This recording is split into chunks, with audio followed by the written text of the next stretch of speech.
of shows that continue on for years, with fans loving every minute of the series. However, sometimes in those popular gems, there's an episode that kills those shows and often divides fans, some believing it was a great episode, while others claim it to be trash. Before we begin, please like, share, and subscribe to our channel. Every new sub helps us achieve our goal and keeps us motivated to create new content. With that being said, I'm your host, Jamie, and here are 10 divisive episodes that killed popular shows. Number 1, The Walking Dead. The day will come when you won't be. The Walking Dead first aired on October 31st, 2010, and was well received by audiences and critics alike. At least until season 7, episode 1, where fans were honestly pissed. But before I explain that, let's backtrack a moment. In the pilot episode, and really the first season, we learn of the zombie apocalypse that has ravaged the world, with only a few survivors. Rick, our main character here, leaves the hospital, meets up with his wife and former partner, as well as a group of misfits who all seem to be doing well together. Then the group decides they want to head to Atlanta for a possible cure from the CDC. And when they get there, they learn there is no such cure. Season 2 leads us to Herschel and his farm, where they hunker down for a bit, but eventually have to escape again. Season 3 through 6 have our group hopping from one survivor colony to the next. And at the end of season 6, we meet Negan and his horde of bandits, and we know that he killed somebody. But who? In the season 7 premiere, we learned that it was fan favorite Glenn. Here's the thing though. We know people are gonna die, whether it be from some deranged psychopath or a walker, as they're called in this show. So it really shouldn't have come as a surprise, nor should that be a determining factor to quit a show. Sure, Glenn was a good character, but he wasn't the best in my opinion. The thing that got me on this episode was Negan telling Rick to chop Carl's arm off, all to get Rick to be compliant with him. Negan takes on this "I'm bigger, badder, and tougher than any of you" kind of personality, and honestly, it didn't sit well with me back in 2016. But after a rewatch, I think I'm gonna have to revisit this show, and you can too, over on Pluto, Sling, Roku, Netflix, Prime, Apple TV, and Fandango. Make sure to let us know your thoughts on this episode. Number 2, Grey's Anatomy, Song Beneath the Song. Since March of 2005, we've watched the surgical interns at Seattle Grace Hospital. With many characters, story arcs, and a lot of chemistry, this show really is one of the best. It is actually one of the longest running scripted primetime shows, and viewers are always ready to continue on with Meredith and her life. Most of the time, it's just typical things that happen to people working a highly demanding job. Friends, relationships, sex, and whatnot. But even with great shows like this, there's going to be an episode, at least one, where viewers have a lot of WTF is going on, and a great example of that is the episode Song Beneath the Song, where we did just that. Season 7 gave Callie and Arizona a lot of screen time, learning their relationship, Callie being pregnant with Sloane's baby, and then episode 18 happened, where Callie and Arizona are in a car accident, causing Callie to be in critical condition. However, due to some neurological injuries, Callie starts hallucinating and then singing. The first song is Chasing Cars by Snow Patrol, and I would have been all for it, but it didn't sit well with me. First off, I don't like musicals. I just don't understand how somebody can start singing some random song about some weird thing that's going on. It just doesn't work for me.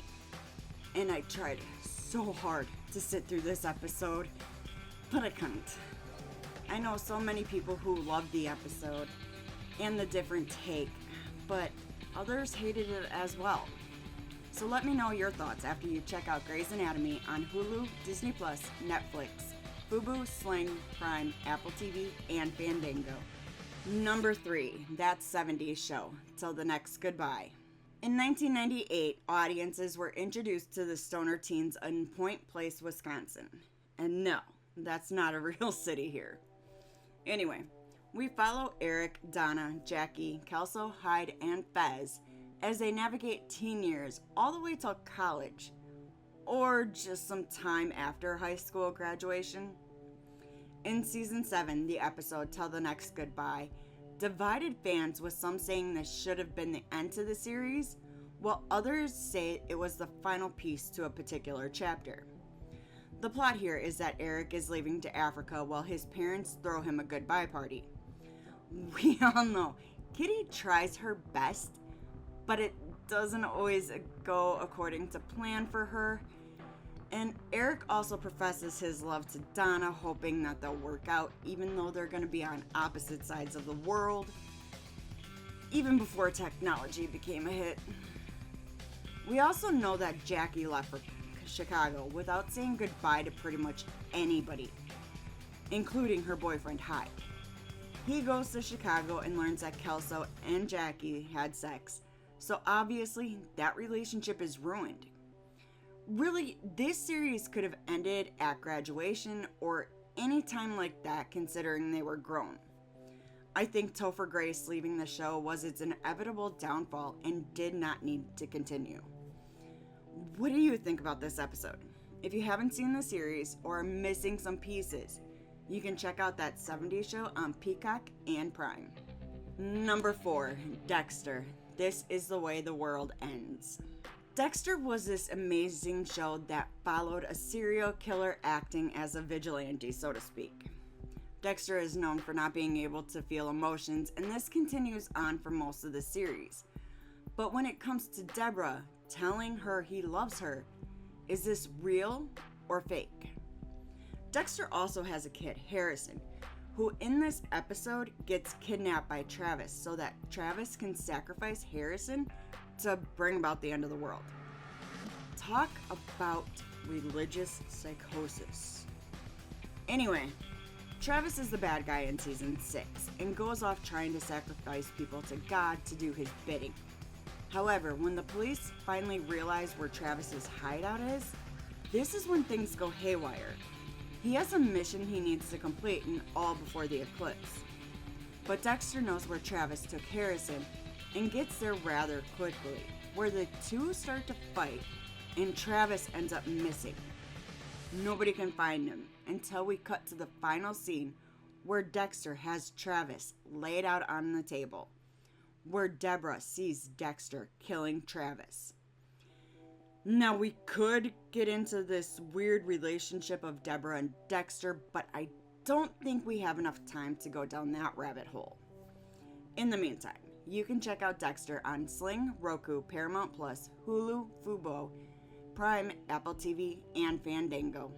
Number 5, Happy Days, Hollywood Part 3. Did you know that in Milwaukee on the Riverwalk, there's a bronze statue of Fonzie? If you haven't checked that out, make sure to do so.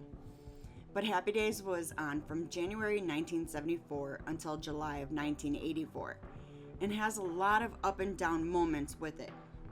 The show was mostly about the innocence of teens back in the late 1950s until the 1960s, and all the things that were changing from them.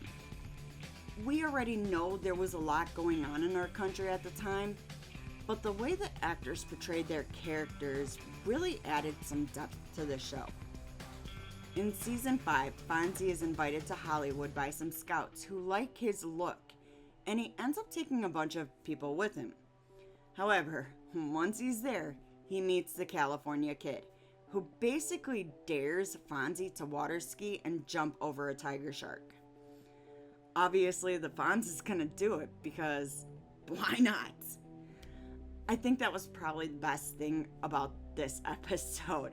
but it also inspired the term jumping the shark, which just tells audiences that the show is about to be done. Nothing more about the show is worth much, and even the writing went downhill. But let me know your thoughts after you check out Happy Days on Paramount Plus and Roku. Number 6, Stranger Things, The Lost Sister. Stranger Things hit the airwaves and streaming services in July of 2016 and has a lot of inspiration from Stephen King, Steven Spielberg, John Carpenter, David Lynch, Wes Craven, and H.P. Lovecraft. There is a lot going on in this show, from horror to science fiction and coming of age. We're following a bunch of kids as strange things happen in their town. They face creatures who wish them harm, conspiracy theories, and growing up. Each season is up to something along the lines of the previous season, always trying to be the upside down, some kind of weird entity. In season 2, the Lost Sister episode came to a surprise to a lot of fans. One of the girls, Elle or 11, is going through a tough time, not knowing who she is or what she wants out of life. But it's just a filler episode and doesn't really fit in this particular timeline. Everything was about Elle getting to the right path and protect others, but again, it doesn't fit. If you haven't seen this show, you can check it out on Netflix, and if you have seen it, drop some theories about this episode in the comments. Number 7, Lost, Stranger in a Strange Land. I don't really know where to start with Lost, but here we go. We follow a group of survivors who had a plane crash into some supposedly deserted island. Unfortunately, that's not the case. There are others living there as well as various animals, including polar bears that are trying to attack them. Season 3, though, is where things really start to get weird. So we're not just dealing with an island these people can't really escape from, but there's also time travel. I just don't get it, but it must work into the Dharma initiative that has roots there. In this particular episode, though, I'm not sure what's really going on. It mostly has to do with Jack's tattoo, as we start off with a flashback of him getting it and then getting his ass kicked the next day. Later, one of the others is talking to him about his tattoo as well, and then finally at the end, another character says the tattoo means he walks amongst us, but he is not one of us. That's when Jack says, "That's what they say. That's not what they mean." What? How many ways can you take that statement? Somebody, please let me know what the hell is going on here. I would really like to know your thoughts and if I'm just overthinking this. So let me know after you revisit or take your first trip ever to this deserted island on Hulu, Disney Plus, Netflix, Prime, Apple TV, and Fandango. Number 8, The Simpsons, The Principal and the Pauper. Since 1989, the animated TV series, The Simpsons, was a household name. We all knew Homer, Bart, Maggie, Lisa, and Marge Simpson, and most of the time, the show was really about nothing in particular. Episode after episode created some kind of comedic relief to households every weeknight. Now that's an impressive feat in itself, as there were new episodes every day, Monday through Friday, without a whole lot of censorship. Most of the time, people just laughed at the shenanigans, but one episode in particular caught a lot of attention: The Principal and the Pauper.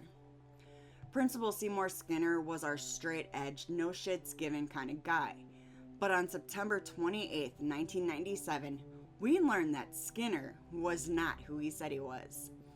In fact, during a surprise party, the real Seymour Skinner abruptly walks in, claiming the other guy is a fraud.